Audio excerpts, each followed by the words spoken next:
Hey guys, if you don't know me already, my name is Yona Night Wisdom. I'm a 3-time Olympic diver and I've had an amazing career. But now I'm retired, I want to reflect on my journey, my experiences, and the lessons from all the highs and lows. This series will be all about high performance and what I did to fulfill my potential. So I'll be sharing stories and hopefully talking to some guests. This is possible thanks to my incredible sponsor, Budgie Smuggler. Check out the link below for 20% off store-wide.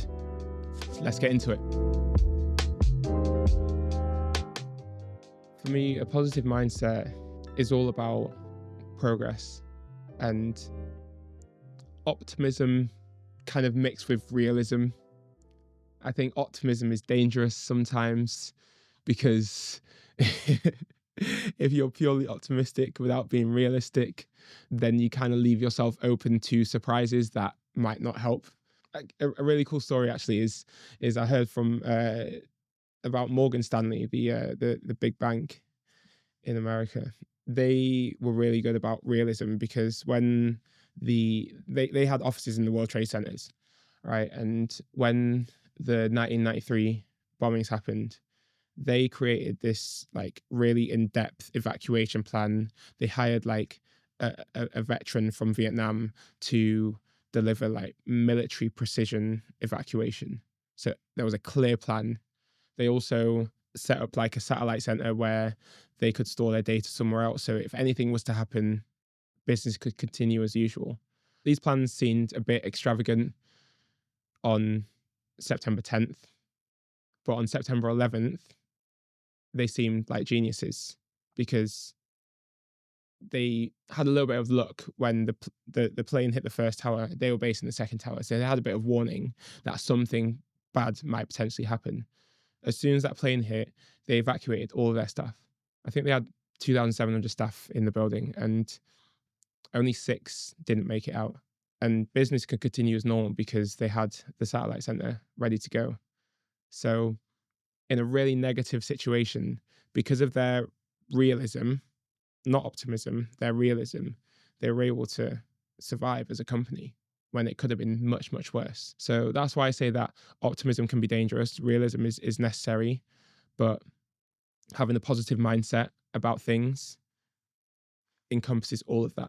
Speaking about optimism, when I went to the Commonwealth Games in 2018, I was really optimistic about my chances. Like I genuinely thought that I could get a medal. It was the first time that I went into a competition where I genuinely believed that I could get a medal. And the optimism was well, it felt real. It felt good. Like I really believed in myself. But I think my approach to training was slightly complacent due to the optimism. I thought that things would kind of just fall into place if I kept on doing somewhat the right things, but I wasn't doing everything as perfectly as possible. I think when you're optimistic, it has to be really, really genuine. It has to be from a really solid place. And you have to be doing the work to match the optimism, which I don't think I quite achieved. When I went to Gold Coast, I didn't go straight there. I went to New Zealand for 5 days because I really wanted to go to New Zealand. Had a little training camp in Auckland. Which was good. Like, you know, it gave me good vibes, it gave me good energy. Then I went to Brisbane for like a solid 3-week block before going to the Commonwealth Games. And, you know, I worked really hard in that block, but I think I was more there for the good vibes and the good energy because at the time I probably wasn't feeling as good in myself as I could have been. I was kind of hoping for a good result rather than truly believing.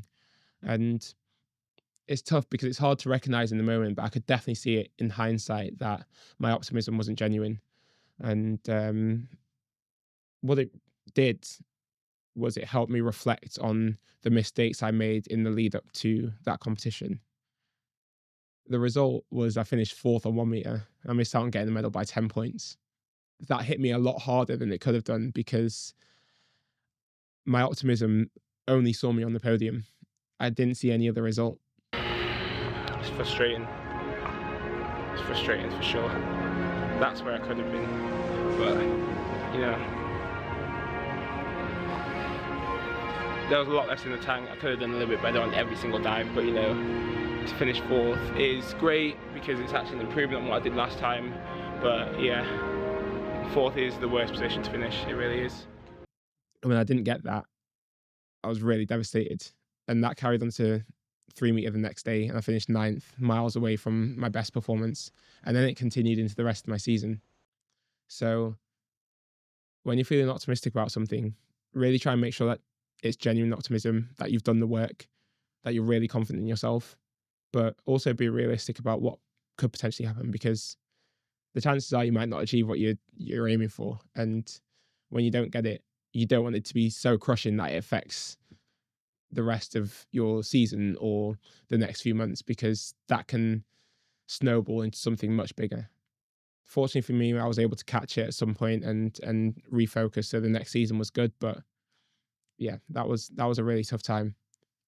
I had to really think about changing my mindset for how I approached competitions, like being positive about the potential of getting the medal, but being okay with the possibility that it didn't happen. Confidence is tough because I feel like it's the hardest thing to gain, but it's the easiest thing to lose. It's almost like, you know, when you blow a bubble and then you just get like a little pin and it just bursts like that, and then you don't know how to gather it back and find that confidence again. And that's happened on a number of occasions. That 2018 period in Gold Coast, that was an example. The bubble just burst and I spent pretty much a year trying to find it again. One of the toughest moments where a bubble just burst was last year in 2024, just after the World Cup in Montreal. So I just finished competing in Doha. I'd done well, hadn't got my Olympic spot confirmed, but I knew I was close enough that I was going to get it. So I was feeling great. And I went to Montreal and I dived really, really well, performed awesome. One of my best performances since the Commonwealth Games in 2022. My best performance is my knee injury. So I was feeling great. But then afterwards, I don't know if I just got a bit complacent or I don't know what happened, but basically the next competition afterwards, the bubble just burst and I was diving terribly. But I could only blame myself. I couldn't blame anyone else. And I think that's an issue that a lot of people have, is when something happens that's negative, especially after something really, really positive and something really successful, the easiest thing to do is blame something else or someone else, which isn't the right thing to do, because you're always in control. That's the key point, is you're in control. I took like a self-belief intervention leading into Doha, where I was really focusing on just taking gradual improvements to my self-belief every single day.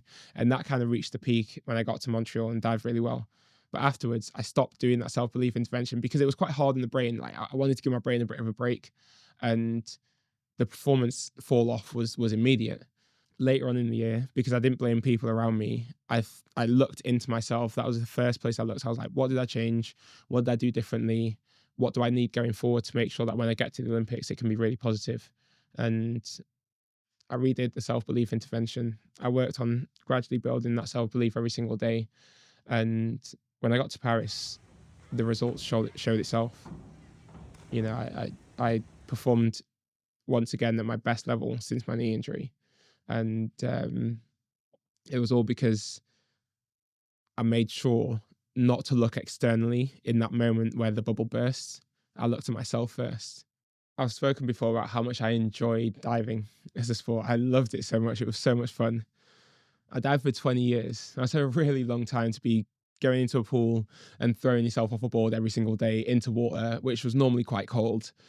And well, I mean, I don't have to say the stereotype that black people don't enjoy water, but you know, I found it fun. I loved it. I loved it every single day. It was great. And that positive approach every single day, like I wanted nothing more than to just go and jump off boards. That's all I wanted. And that lasted for 20 years. And because it lasted so long, I actually think I mastered the sport. I think I got to a point where I knew everything I needed to know to get the most out of me and the most out of my body and to reach the best level. And I showed that I could go through downs and rise back to the top again over and over and over again on a number of occasions, which I think shows mastery, because I was able to fulfill my potential in diving. But that wouldn't have happened if I wasn't positive about my sport. It wouldn't have happened if I didn't enjoy what I did, especially in the difficult days. The point when I knew that it was time to call it is when that enjoyment and that positive vibe wasn't quite there every single day. And that kind of hit me actually in Paris, really, at the Olympics in 2024, because I think the only thing, when I reflect on it, that got me through each training session when I was in Paris was the fact that I knew I needed to train to perform well in competition. And I really wanted to go out with a bang. I felt that the end of my career was coming soon, and I wanted to make sure that I just gave my best so I could look back and always reflect on a good performance. But the approach to training every single day, there was a bit of fear that I might do something that could cause an injury that wouldn't allow me to compete. I didn't want to do it, but I knew I had to do it, so I didn't really have a choice. And that was 100% the time to call it, because if I tried to turn up for pre-season the following year, the energy wouldn't have been there and the focus wouldn't have been there. Those were all the things that I needed to perform at my best and to actually enjoy what I did. It turned out to be actually quite an easy decision because it was so clear and it was so glaring. To other people, I think it seemed like a bit of a surprise because I was actually I was doing really well. I was diving really well. And there was probably a bit more left in the tank. But for me, deep down inside, no matter what other people said, I knew that it was time. And I actually asked my old coach for advice. I asked him, I told him that my plan was to retire at the end of this season. And I asked him if he thought it was a good idea. And he was like, the main thing that you need to know is if the desire is there, if the fuel, if the fire is there to train every single day. If that's not there, then it's time. And deep down within me, I knew that that was coming, that Paris was the only thing that could get me through it. And once that was done, the time was to call it quits.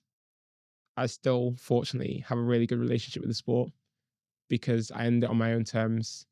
And right until the end, there was some level of enjoyment. There was no negativity on the sport. So I can always look back on my diving career with positivity. And I'm really grateful for that because it was a huge part of my life. Because of my really positive relationship with the sport, I'm a huge advocate for diving. So that's why I want to do content about my career. That's why I want to share my journey, because there's so much positivity to it. There's so much that excited me about it. There was so much that I gained from my diving career, and I want to share that with people. And I'm now coaching because I want to give back to the sport.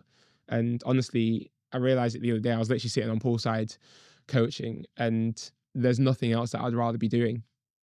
I'd probably do it for free, but we live in the world where you can't be doing things for free because you can't make money, right? So yeah, I honestly would sit there and I would coach and I would try and help lift others up and help them progress to whatever their sporting ambitions are for free, because I enjoy it so much.